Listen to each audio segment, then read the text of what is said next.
Bon, ici, on a la trajectoire de l'atterrissage d'un avion qui est donnée par 300 fois 0.22 exposant T. T ou X, là, dans le fond, c'est simplement qu'on a utilisé une autre variable. On nous demande de représenter ça graphiquement, donc je me souhaite une petite table de valeurs. Première valeur que j'aimerais vérifier, c'est à 0, qu'est-ce qui se passe? Quand je remplace 0 ici, 0.22 à la 0 fois 300, ça me donne 300. C'est tout à fait logique aussi, hein?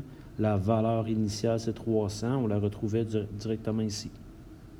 J'ai pris ma calculatrice, j'y mets à la 1, donc 300 fois 0.22 exposant 1, puis j'ai trouvé 66. J'en ai fait pour deux autres points. Une table de valeurs, normalement, je vais avoir minimum 3 couples. Je peux en ajouter plus pour me donner de la précision. Par la suite, j'ai analysé mes points. Je dois me rendre à 300, donc je me suis dit je vais monter par coup de 25. Ça me permet de me rendre à 325 ou 350. Là.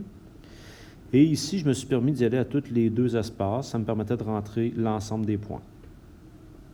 L'important, ça ne donne rien de condenser et d'avoir un petit graphique tout codé. Je place mes points.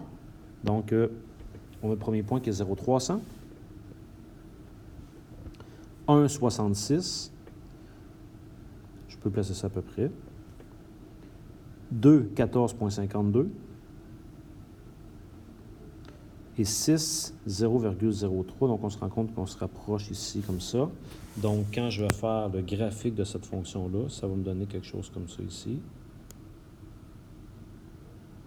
Et je m'approche de 0 sans jamais lui toucher. Et là, on nous demande à quel moment environ l'avion était à une hauteur de 25 mètres. 25 mètres, c'est la hauteur. Donc, je vais remplacer mon Y par 25. Je le fais juste ici. Donc, je me retrouve avec 25 égale 300 fois 0,22 à la T. On va effectuer ceci. Donc, je vais diviser par 300 de chaque côté. Lorsque j'effectue 25 divisé par 300, ça me donne 0,083 périodique est égal à 0,22 à la T.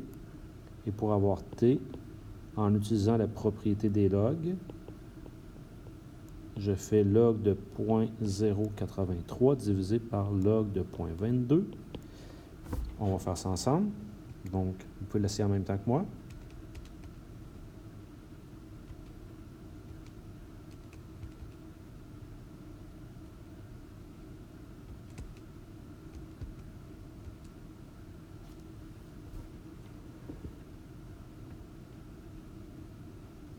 J'obtiens 1,64 si je veux. Et le temps ici, c'était des minutes. Donc, au bout d'à peu près 1,6 minutes, l'avion sera à une hauteur de 25 mètres. Voilà.